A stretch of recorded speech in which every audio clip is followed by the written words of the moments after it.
Thank you. Thank you very much. Thank you so much for having me here. Amsterdam is one of my favourite cities in the world. I've spent the day here listening to all these wonderful speakers, having some really great conversations out around the coffee area. So I'm having such a good time. So I just wanted to thank PPK and the team for putting this on. I'd just like to suggest we give them a big round of applause for a first amazing day. Thank you so much. Well done, guys. Awesome stuff. So, a few years ago, I spotted a trend. A lot of my friends had moved from being kind of designers to senior designers to leading a team, a department, sometimes even a whole company. They'd finally got that seat at the table they've always been after. But rather than being happy, they were more stressed than I'd ever seen them. They'd hoped that becoming a design leader would solve all the problems they'd had experienced as individual contributors. When in fact, they just created a whole bunch of new problems they hadn't even thought about before. Problems they've never had to deal with. They'd fallen for the myth of leadership. That all you need is power and authority to make change, and somehow everything will just magically get better. However, it turns out that power and authority generally isn't enough. Power may give you more opportunity to influence, but power alone won't cut it. Instead, you need to develop a whole new set of skills, which I'll be talking about over the course of this presentation. As I talked to my friends over tea and cake, well, I am British, a pattern started to emerge. It was as though I was having the same conversation with people over and over again, the exact same conversation, but with different people. Most of my friends have found themselves in companies that actually genuinely value design. And they'd been brought on to kind of grow their teams and significantly raise the profile and impact design was having. That sounded great at the interview, but it was proving problematic. They were getting inundated with resumes, but few people applying actually had the level of skill they needed. They were mostly 18 months out of a general assembly course and calling themselves a senior designer. When they did find somebody suitable, those people were in such high demand that a bidding war would start. When they did find the right person, those people only seemed to stick around for 18 months before being attracted to the next opportunity. As a result, my friends were not really leading design. They'd basically become recruitment managers, just chasing that next kind of hire. If somehow they managed to get that great team and that team stuck around, they were finding it really difficult to execute. It turned out that doubling their teams didn't seem to double their output. In fact, doubling their teams sometimes halved their output. Everything they did was getting slowly slowed down. This was especially frustrating for my friends that came from agency backgrounds. And they kind of had this feeling that what they used to be able to deliver in 6 months was taking them 16. Another common problem my friends were facing was the need to manage upwards. It was all very well having a seat at the table, but often it felt like a high chair. Marketing had the budget, IT had the power, and design was sat in the corner playing with the crayons. And in fact, I think the seat at the table is an interesting metaphor because it feels like you're at a table of a large family. You're the youngest child, and all the older children are grabbing all the best pieces of food, and you're just there left picking up the scraps. It turns out that a lot of organizations, their managerial focus goes where the money is. So if IT have 100 or 200 developers and marketing command millions of pounds of budget in ad spend, design struggles to get a look in. So managing upwards has consumed so many of my friends' time, they didn't have enough time to actually look after the staff that had just hired. Probably one of the reasons their turnover was so high, people were leaving so much, because they weren't getting time with these great, inspiring leaders. In many cases, it was my friends' first time leading design in their company. There was no design leadership before, so they have to create everything from scratch. None of the infrastructure was in place.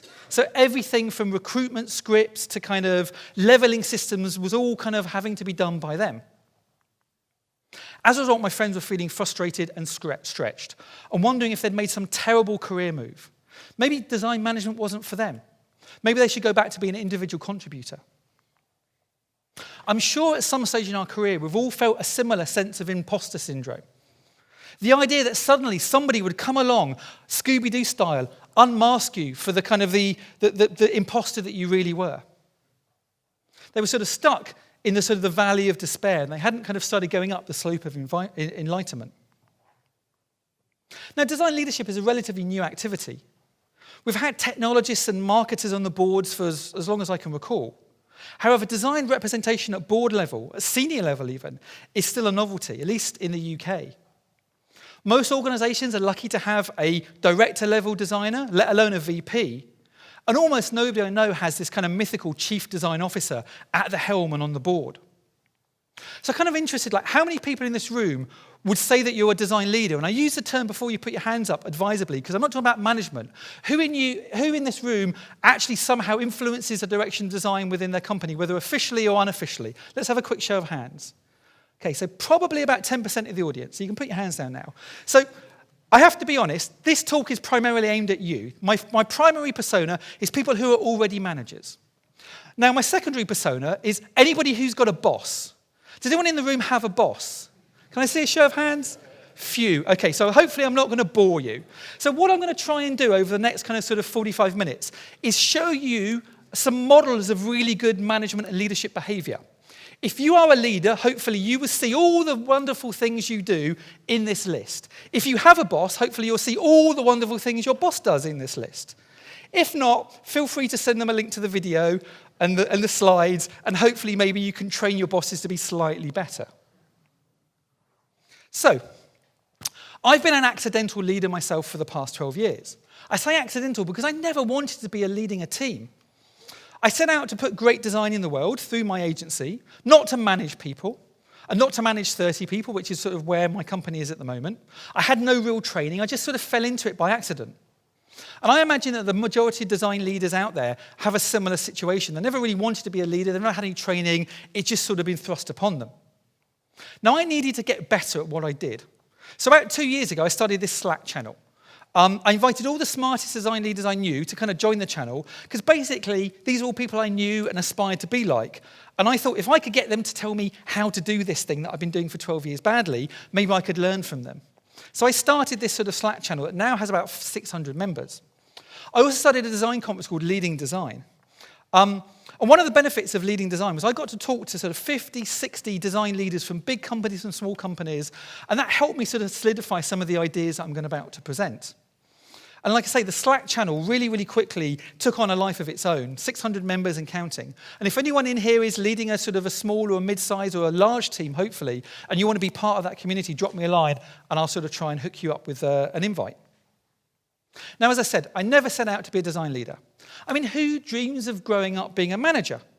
I was a part of the Generation X community. My idea of management was like watching movies like Office Space. They were the enemy. Managers were the people you kind of wanted to be anything other than. You know, until one day I woke up and I found that I'd actually accidentally become one. I'd become the enemy. Now, some days I feel like I'm doing a pretty good job leading my team.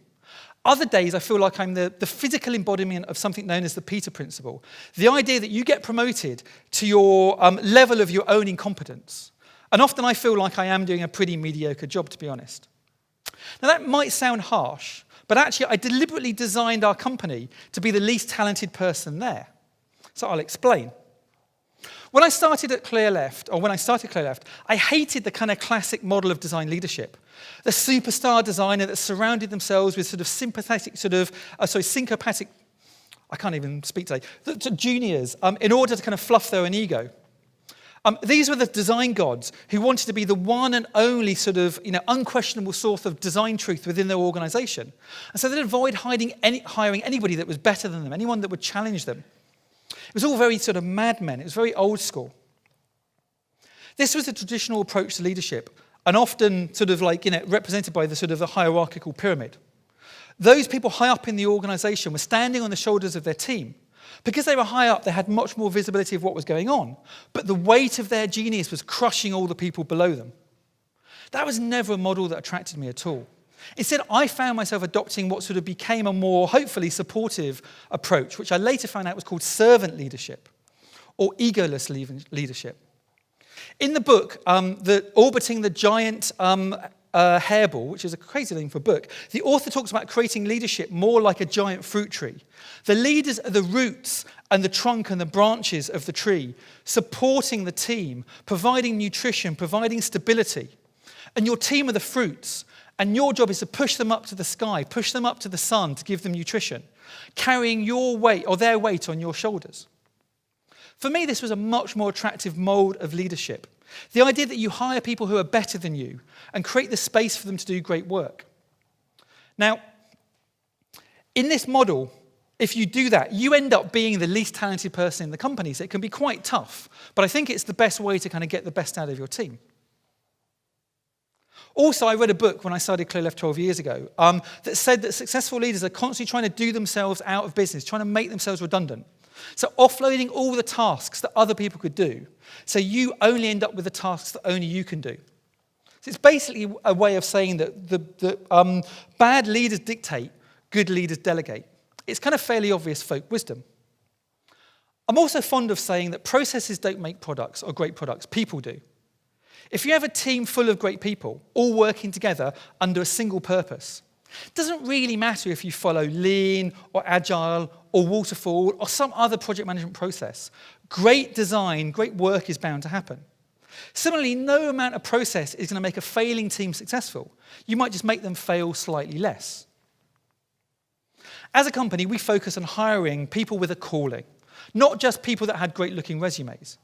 So people who really cared about their craft and who wanted to continually improve, rather than folks that merely saw it as a job who would check in and check out at the end of the day. Now, it's worth noting there are very few individuals like this out there, which is one of the reasons why I think Clearleft is 30 people, not 300 or 3,000. Scaling a company based on passion and craft is really, really difficult. So, I think the first and primary role of a great design leader is to hire great talent. It sounds glib, but the easiest way to hire great talent is to build a team that people want to be on. If it's an internal team, you want to build the team that attracts the best people, does the best work, where folks have the most fun, and more importantly, have the best opportunity to learn and grow as individuals. When Clearleft started back in sort of 2005, we were arguably the first UX design agency in the country. We're even one of the first ones in Europe. That first mover advantage meant that we were able to build a really, really strong team of people who wanted to be where the kind of like the source of information and inspiration was. If you were somebody that wanted to work and learn and grow as a UX designer, we were the obvious place to be. However, it took hard work. It meant getting out there, it meant speaking at events, it meant growing your influence. You can't be a great design leader by spending all your time in the office behind your desk. You need to get out there and show the amazing work your design team do, because by showcasing your work and your team, you'll attract other people to you. It's also important to realize that salaries these days are basically just table stakes. The best designers, I find, generally aren't motivated by money, or at least money alone. They're motivated by interesting design challenges and an opportunity for growth. I think this is one of the reasons why GDS, Government Digital Services, for 3 or 4 years became the hottest company to work with in the UK. They were central government. Nobody thinks of central government as being an exciting place to work, and they definitely didn't pay a lot of money. But people that went to work at GDS knew that they would come out there with a massive connection of people, having learned a ton, and their employability would grow.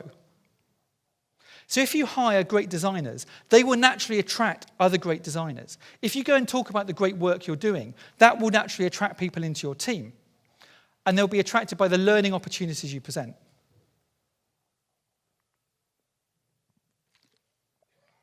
You also need to signal to the community that you really care about design and invest in people. Things like generous conference budgets, support for people who wish to sort of start speaking, organising internal brown bags, organising visiting lecturers, arranging in-house workshops and other learning opportunities. It's a great way to do this. If people are kind of choosing between two companies, and one of them is really investing in their people's growth, and the other one is kind of like, scraping around to try and find one person to go, one person's budget to go to a conference, I know which one I would want to go to, and I know which one would attract the right people. Your physical environment means a hell of a lot. People spend more time at work than they do at home often. So you need to make it a comfortable and productive environment, the most productive place as possible. And as we saw before, we're not talking beer pong tables and office slides. Your office doesn't have to look like a frat house. You just need plenty of wall space, plenty of meeting rooms, plenty of space to think and focus and work. We've had a bunch of clients over the years at Clearleft, and I remember very, very distinctly one company we worked with that was a massive design brand. I won't say any names, but you walked into their office and it was pristine. There was nothing on the walls, everything was white and glistening, everyone had like the most amazing outfits on the wall, and we saw the design and the dev team sat in the corner and we're like, show us your work, where's all your stuff? And like, oh, sorry, we're not really allowed to stick stuff on the wall because it makes the place look messy. And if visitors come round, if people from magazines come round, they don't want to see all these kind of ugly sticky notes. So this team was basically coshed. They were unable to kind of get their thinking out because for whatever reason, the facilities people thought that, the office had to have a particular look, a kind of a magazine style look. At the other end of the spectrum, we had another client who had a really sort of ugly office space, and they had all these kind of like mediocre pictures on the wall. And our designers that we were working with there would go around every day and take the pictures off, and again, like get told off for kind of like messing up the kind of nice designs. So investing a huge amount of time and thought and effort into your office is a great virtual signaler to people that come and work with you that you want to create a space that doesn't just look great on a cover of a magazine or doesn't just make a facilities person's life easier, but actually is designed to make good design happen. Similarly, you need to provide all the tools and support your team need to get work done. The number of companies I know that aren't allowed to use kind of Google Docs or Slack or a whole range of other really, really common tools for kind of like fairly bogus reasons. And I know so many friends of mine that kind of work around the kind of the crazy IT restrictions by bringing their own laptops in or working off their tablets because actually the environment they work in is kind of really hostile to do good work. Now, a lot of my friends, like I say, they're kind of scaling their teams really, really quickly. And I think this is one of the biggest problems. I think it's important to hire slowly and not rush any important hires. Because if you hire the wrong person, the damage they can do and cause the rest of your company can be huge. Now, Steve Jobs used to say, it's better to have a hole than an arsehole. Which is slightly ironic considering what we know about Steve Jobs' management process. Maybe he just thought very, understandably, that only one arsehole should exist in Apple. But even so, I think it's really important. The destabilizing effect of having one disruptive individual can actually see all of your best team leave. So you've got to make those decisions really, really carefully. And I'd prefer to grow slowly than grow massively and have people leave every kind of 18 months. You also need to make sure that you have a really good balance of different work styles. There's this idea of kind of pioneers, settlers, and town planners. A lot of companies want to hire all these amazing geniuses that are kind of great at hacking and kind of building new value, right from the get-go. And that's brilliant if you're an early-stage startup. If you're a massive big company where 90% of your work is BAU, you take all these sort of fantastic kind of like edgy hackers and you make them kind of optimize ad flow on your kind of, your big massive social network. And they're going to disappear really quickly. So you need to make sure that there are people there that are just happy doing the kind of the BAU work as well as the people that are kind of doing all the kind of the growth stuff. And I think kind of good teams really generally need to be sort of made up of about 70% settlers, people that can take an existing kind of product and optimize it and grow it. Maybe 20% pioneers, those 20% of people who are kind of looking to build that new revenue stream, that new product, that new thing that's going to make you successful. And 10% town planners. The town planners are the people, the leadership team that have put all of the facilities in place to make sure the other 90% are successful. So let's say you spent 3 months and a ton of time hiring the right people. Now they're here, how do you keep them for longer than 18 months? One of the biggest reasons I see people leaving early in jobs is they've been sold a lie. That the design recruitment person was so keen to get you in that you told them all about the wonderful culture and all the perks. And then you come in and 6 months later, you haven't even kind of got your kind of, your badge, to get into the office yet. And things are kind of really slow. So it's one of your jobs as a design leader, not just to sell a bunch of mythical design values to bring people in, but to genuinely live them. And I see so many kind of design leaders that are living under this kind of weird belief that they've created this great design nirvana, when actually the reality on the ground is anything but. So a great way of motivating people is to foster a sense of community and collaboration. If people are surrounded by colleagues and friends that they really care for, they won't leave. Partly because they're part of a family, partly because they're having so much fun, because they're learning so much, and partly because they won't want to let their team down. This means creating a tight social network. And one way of doing this is to kind of merge your social life with your work life.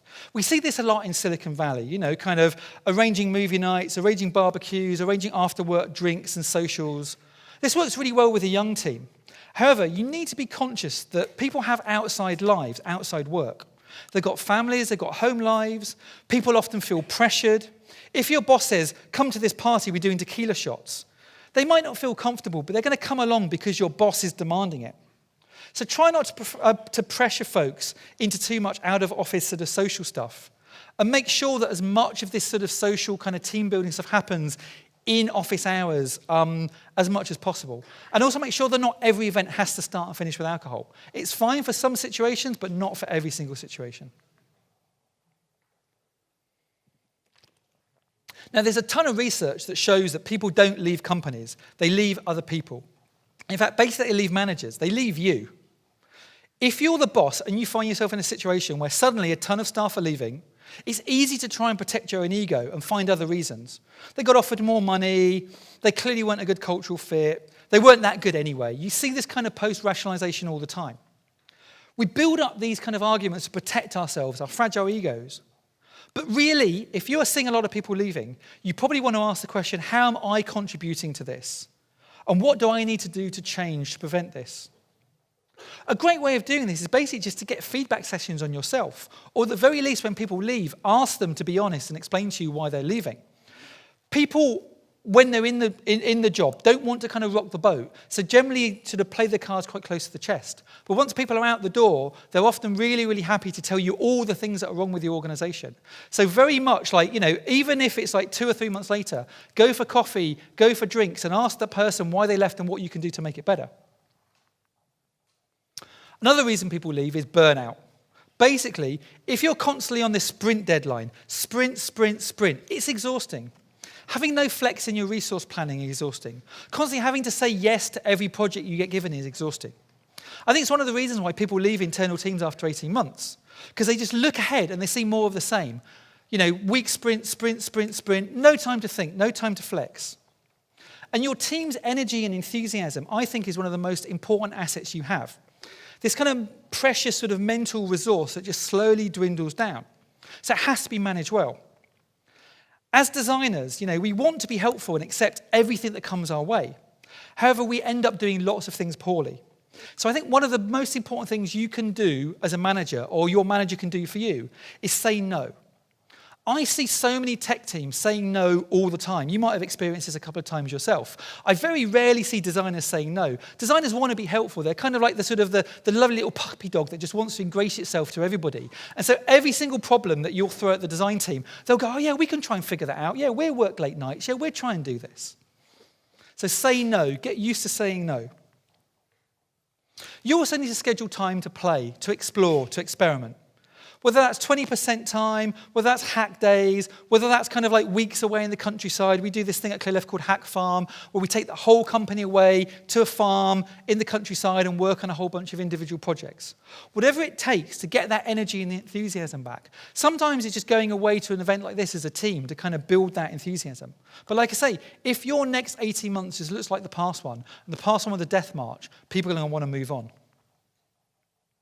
So to break out of the tyranny of the sprint, I recommend organising your backlog into shearing layers. Your bulk of your team's effort should be focused on the current release. However, you should probably be spending about 30% of your effort on what's coming next. That next major product release, that next kind of like significant thing that's going to bolster your reserves.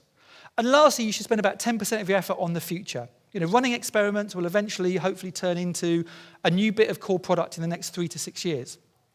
So making sure you've got that balance, and making sure that balance is spread. I see a lot of big companies where there's one team that gets all the fun, and another team that just gets stuck on this kind of grind. So if you've got teams that are kind of dedicated to products, try switching them up. Maybe not every kind of like 6 weeks or 6 months, but maybe every 18 months. Allow people to move around, circulate. So if they've been working on acquisition maybe for the last 18 months, give them the opportunity to go and work on a vision project or a a design kind of language project or whatever. But you've got to make sure that people don't feel that they're stuck in a bit of a rut. In my experience, good designers are happy to spend all day perfecting their designs. They love the skill, they love the craft, they're happiest when they're designing. However, it's really great designers that want to ship. They're the ones that want to create designs that get into the hands of their users as quickly as possible. They want to see their work being used. Great designers get super frustrated if it takes too long to ship, or worse, if projects they've worked on for 12 or 18 months get sidelined, get cancelled. So one of your biggest jobs is to make sure that the great design work you do actually gets executed.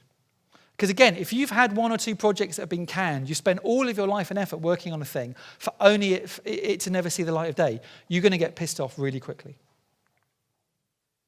So, one of the biggest challenges I see with internal teams is their ability to execute at pace. The best design leaders spend a considerable amount of their time removing organisational barriers away, helping their teams work faster, work harder, deliver to a higher standard. Design systems, along with the sort of emerging field of design ops, is becoming an increasingly important tool in the battle to get design out of sketch and into the hands of customers faster, removing unnecessary inefficiencies and waste from the system. So if you're a large company, if you've kind of got a team of 20 or 30 designers, I think design operations is definitely an area you want to be investing in. However, sometimes it's just as simple as cleaning up the studio when everyone's busy, or offering to make a round of tea, especially if you're British. Just because you're the head or the director or the VP doesn't mean that you shouldn't get your hands dirty once in a while. If your team are crunching and you see the water cooler's empty, or you see you're out of kind of milk or whatever, go to the shop, do that stuff. Your job is to support the team, whether that's going toe to toe with your MD, or whether it's just kind of like making their taking away all these kind of like annoying little barriers. And the other thing is you need to set a good example, because if you do this, other people will do. If you're too good to get your hands dirty, then that message will kind of like filter down to the rest of your team. So I'm sure, as you know, we talked about this morning a little bit in Jane's talk, Project Aristotle. And it looked at kind of the key indicators that you would see in high-performance teams. And they came up with this sort of following list.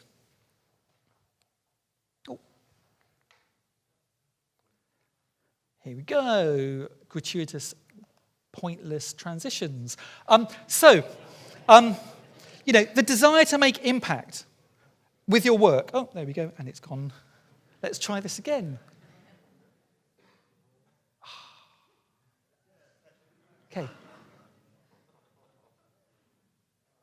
Okay, so the desire to make impact, the desire to have meaning in your work, the desire for structure and clarity, the desire for dependability, that you're not constantly being shifted around all the time. And first and foremost, the idea of psychological safety, the idea that people feel secure in sharing their opinions, giving ideas. Now, one of the challenges as a leader is to try and create a space where people feel psychologically secure. But that doesn't necessarily mean that every idea they have automatically kind of gets delivered. That's just kind of like crazy.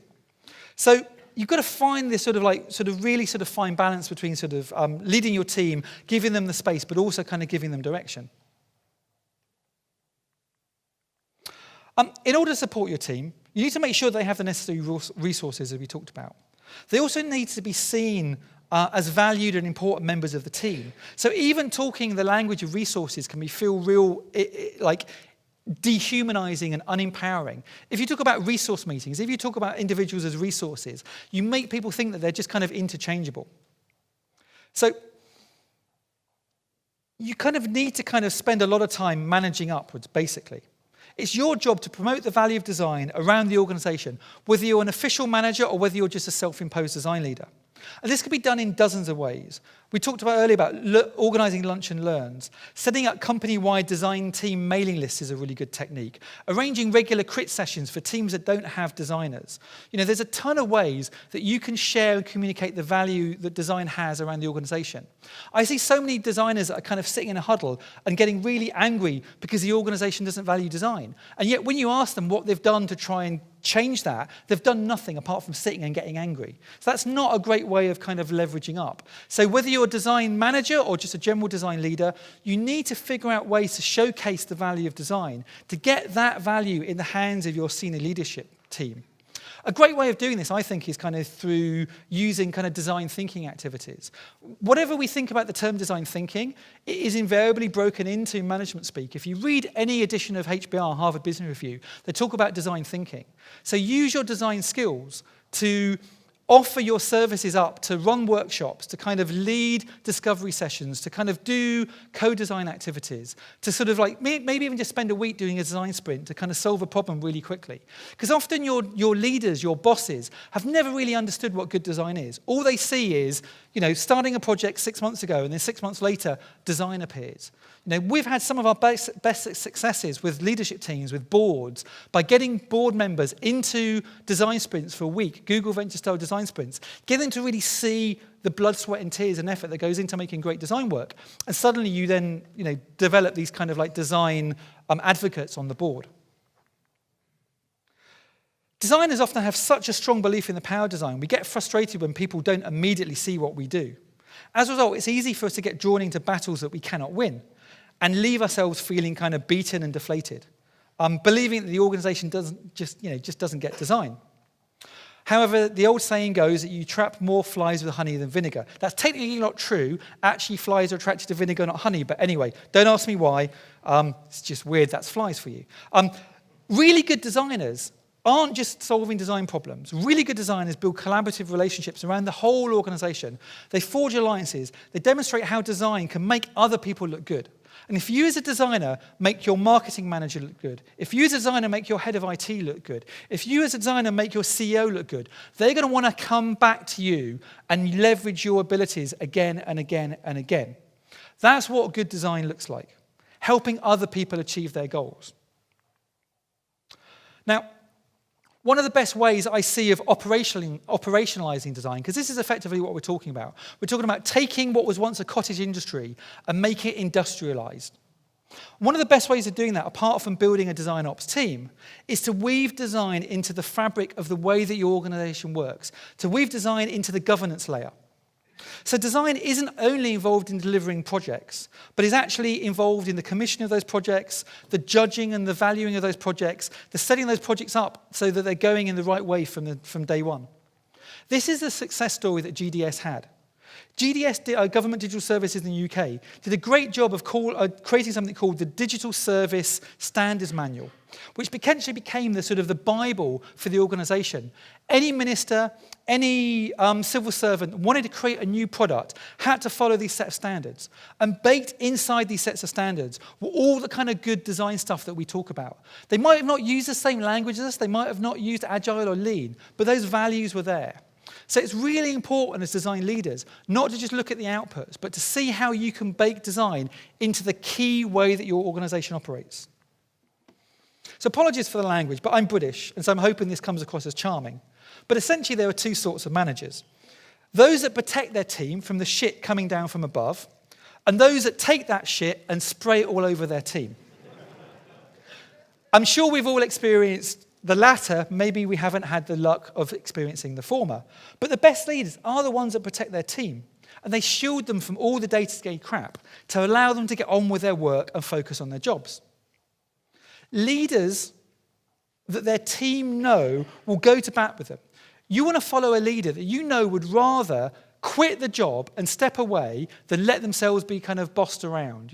Leaders that will actually go and stand up for what they value rather than caring only about sort of, following the internal kind of career path. I'm sure we've all seen leaders that are like that. Leaders that say one thing, but then their behavior doesn't actually, match up with their expectations. And suddenly they're spending all the time at the golf club or the whatever it is they do, schmoozing to their boss. And they're advancing, they're getting more money, they're getting more status, but they're doing nothing to help you.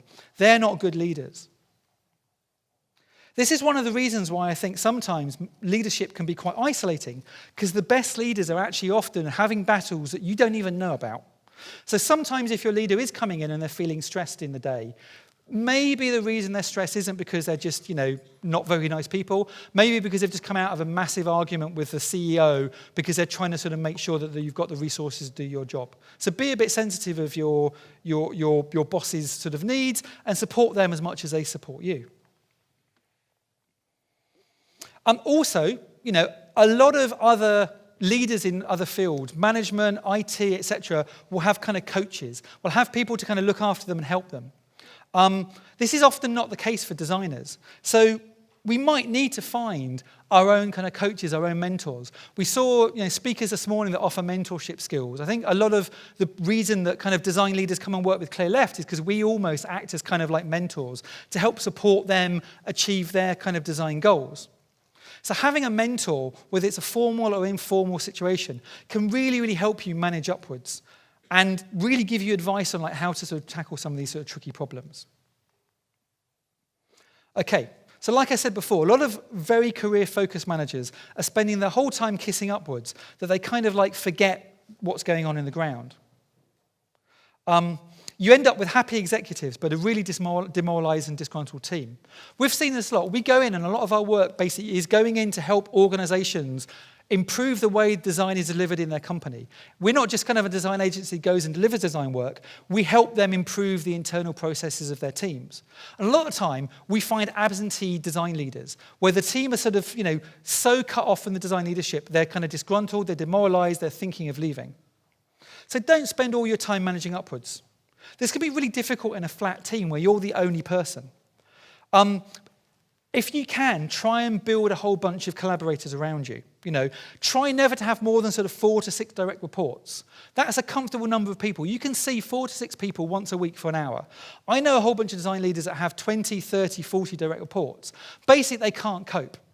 So what you need to do is you need to surround yourself with, other people. Ideally, you'll have a VP whose job is mostly to kind of focus on the board level stuff and have a series of directors or leads that kind of look after the individual members of the team. So good design leaders naturally take an interest in their team and know what's going on in their personal lives. You need to be spending time having regular one-on-ones. You need to be not just talking about work and shipping, but you need to be understanding the individual's career motivations. You also, like I say, need to understand what's going on with people's lives. Maybe they've got, family problems, maybe they've got money problems. If you can try and help solve these problems before they boil up, then you're going to save yourself a whole lot of hardship later on. So one-on-ones, I think, are obvious things to do, but so many design leaders I know don't do them on a regular basis. Whether you choose to do an hour a week or an hour every 2 weeks, whatever the cadence, make sure that you do them. I've been responsible for this myself a bunch of times. You're busy, you ditch a meeting, you go, okay, it doesn't matter, I'm seeing that person next week, it'll all be fine. But the person that you've just ditched the meeting on, what does that say to them? It says to them that you don't care. It says to them that there's something else more important than them in the organization. And it's okay if you do this once or twice, but if you are constantly that person that's ditching one-on-ones in favor of other things, even if they're really important, it sends a bad message. So try and have that consistency. When you do provide feedback, try and make sure that it's helpful and actionable and said with kindness. I actually quite like some of the ideas in Kim Scott's book, Radical Candor, really interesting. If you grab a copy, there's a lot of an American waffle there. It's all very kind of self-helpy, and they use like rock star and ninja terms, just ignore all of that. But the one thing that kind of Kim Scott talks about is this kind of this sort of matrix, that you kind of need to demonstrate that you care personally about your team. If you don't care personally, and you're very challenging, you come across as aggressive and obnoxious. If you don't care personally and you don't challenge them, it just feels like you're manipulative and insincere. One of the challenges I think I have, and I think one of the challenges a lot of British people have, is this sort of idea of ruinous empathy, that kind of we don't want to challenge. We think we've challenged, and sometimes I come out of a meeting and I think, oh my God, that was harsh. And the other people are just like, I had a lovely chat with Andy and everything's cool. And so, I think we're really bad at kind of understanding what challenging means. I think a lot of the Americans in the audience are actually quite good at challenging, but maybe dip a little bit below the kind of the caring personally into the obnoxious aggression. So you kind of try and push it up, up and to the right. And if you can kind of care personally, but challenge people and make them better as individuals, then you're onto a winner. A lot of leadership models out there that you see also tend to be fairly binary. You either work in this way or you work in that way. And actually it turns out that you need to deal with different people in different ways. So I quite like this model. It's super simple, but it helps to explain the sort of behaviors you should exhibit with different people based on how they work and how they think. So people with a high level of competency and a high level of individual motivation, they accept delegation. You give them a job, they go away and do it. People with high competency but low motivation need that support to get that motivation. People with high motivation but low competency require direction setting, telling them exactly what to do, and they get on with it. While those with low motivation sort of require sort of coaching, they require support, they require that kind of sort of maintenance. I think the other thing is, don't forget to praise people when a job's well done. Critique sessions are great, and if you're a designer, having a really good functioning critique session or critique culture, but it can be harsh. And one of the difficulties with critique is you've got to make sure that people realise that you're critiquing the work, you're not critiquing them. And particularly for designers, that can feel quite vulnerable if you're saying things about the product that they've just spent a week working on, and they can take it really personally. So you need to first of all make sure that the ground rules are there, and the critique is about the product and not about the individual. But you get much, much stronger if not only with critique comes praise. And I think you really need to kind of like praise publicly, but critique privately. I think a good idea within organisations, large and small, is to have some kind of levelling system. If your organisation doesn't have one for designers already, there probably is something similar in marketing or IT. And if you don't have a levelling system, it's worth creating your own. We've been sort of exploring levelling systems in Clearleft over the last couple of years, and it's been really helpful. And levelling systems are really simple. It basically says, at the level you are in your organisation, what kind of behaviours, activities we should expect from you. And this allows people an understanding of how they can grow. For many years, we had this idea in Clearleft that we only hired senior people. And that was great, but if you're a senior person, where do you go other than being senior?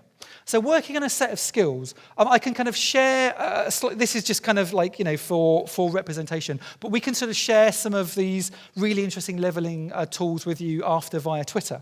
But basically saying to somebody in their one-on-one session, look, I think you're here. I think you're exhibiting these levels of skills. You're a really great craftsperson, but when it comes to kind of like having tough conversations with clients or bosses, you're not sort of using your business skills to really sell these designs in. And over the next 2 or 3 months, I want to see you do more of this.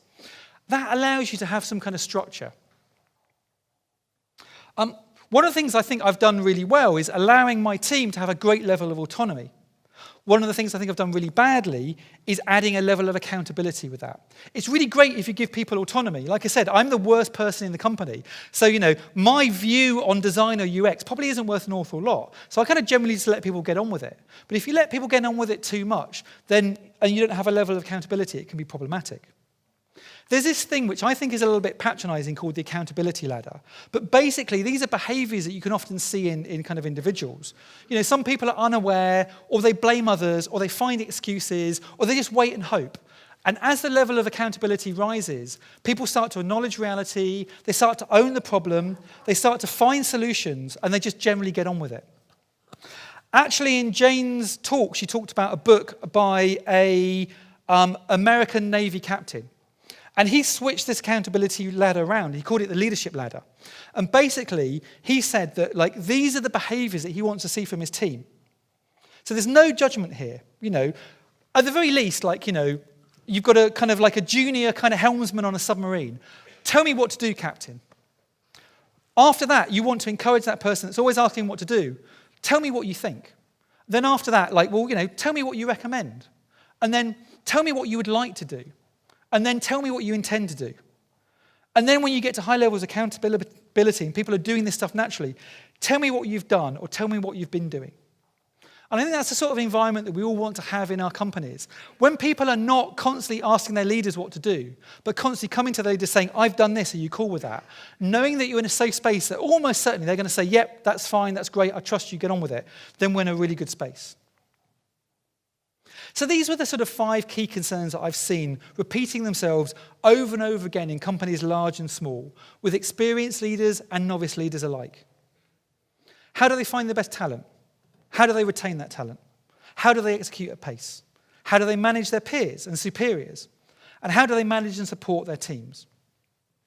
I've tried to share some of my own personal experiences, but I don't believe there's a one-size-fits-all to creative leadership. Instead, it's a mixture of common wisdom and tactics. And so what I've said today, a lot of it is obvious. And hopefully it's obvious because it's true. However, it's amazing how many people know this stuff, including myself, but don't practice it every day. We're just delivering sound bites, and we need to move away from sound bites and actually live this stuff and actually practice it. Because you see, good design leadership is easy to understand, but it's bloody hard to execute well. So I hope you found that useful. Thank you very much.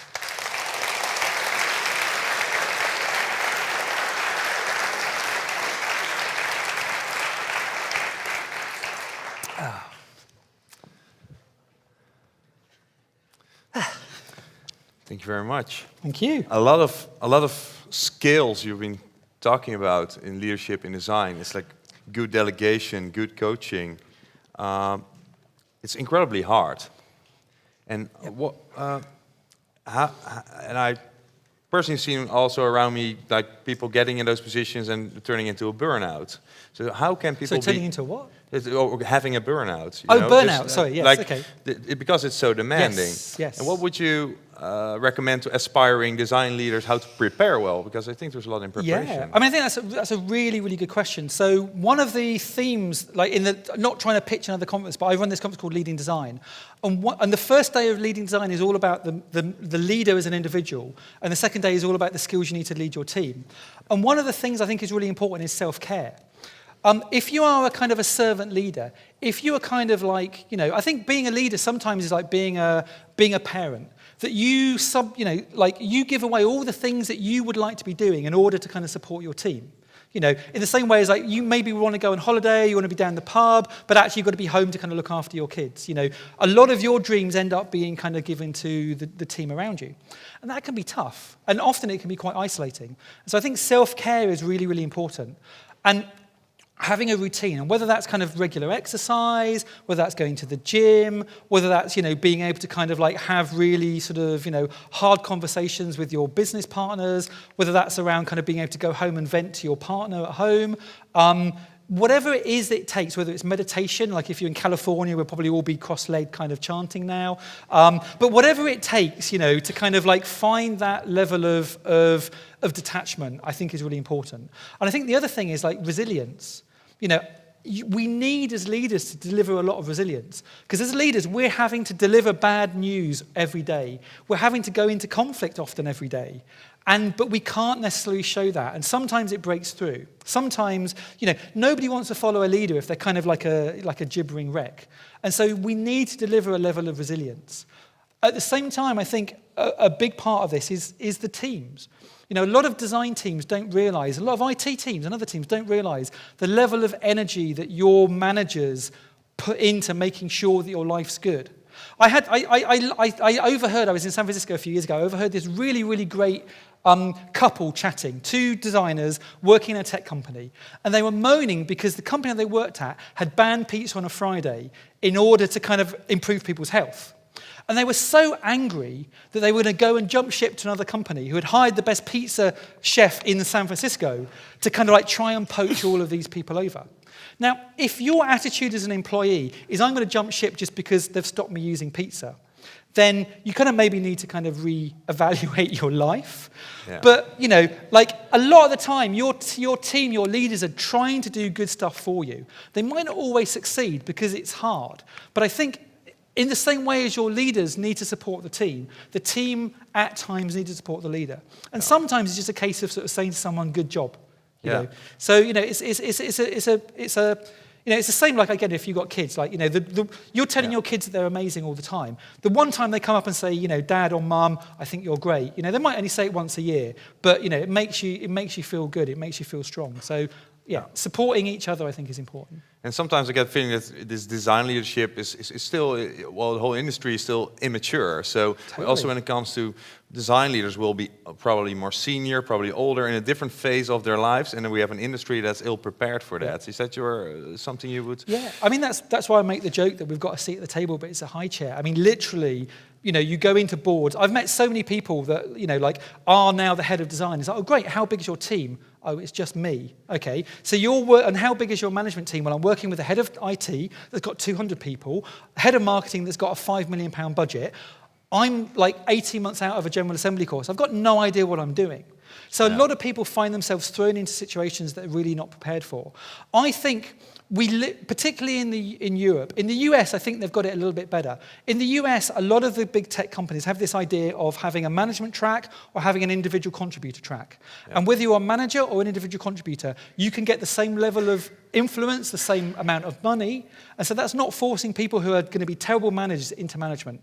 Yeah. You know, just because you're great at Photoshop or Sketch doesn't mean you're going to be great at managing people. No. And so taking really, really talented designers and making despotic managers is not a good idea. No. And so one of the best things I think we can do is not force people to make a decision that the only way they can progress is to go into management. But that requires enlightened leadership. And it's tough, but I think that's one thing we can do to help people. And you also talked about like the scaling on craft is hard. So you're saying we're 30 people, and is that the maximum you think that you can lead, or? I think scaling on craft is hard. So the company Monzo, the bank Monzo, was kind of mentioned in one of the earlier talks. I think they've got one of the best design teams around. I think their product is amazing. Their design team is, I think, 7 or 8 designers at the moment. It's entirely possible. If you have 7 or 8 amazing designers, you can do world-class work. And I would prefer to have a team of 7 or 8 amazing designers than 30 or 40 mediocre designers. Now, I'm not want to get into this whole kind of like 10x developer kind of, nonsense. But basically, the more people you add to a team, if it's dysfunctional, the more dysfunctional it gets. Right. I'd rather have a smaller team that are experts than a massive team that are kind of failing, but failing very, very fast and very, very efficiently. Yeah. Thanks for a very inspiring talk and Q&A. Thank you very much. Brilliant. Thank you.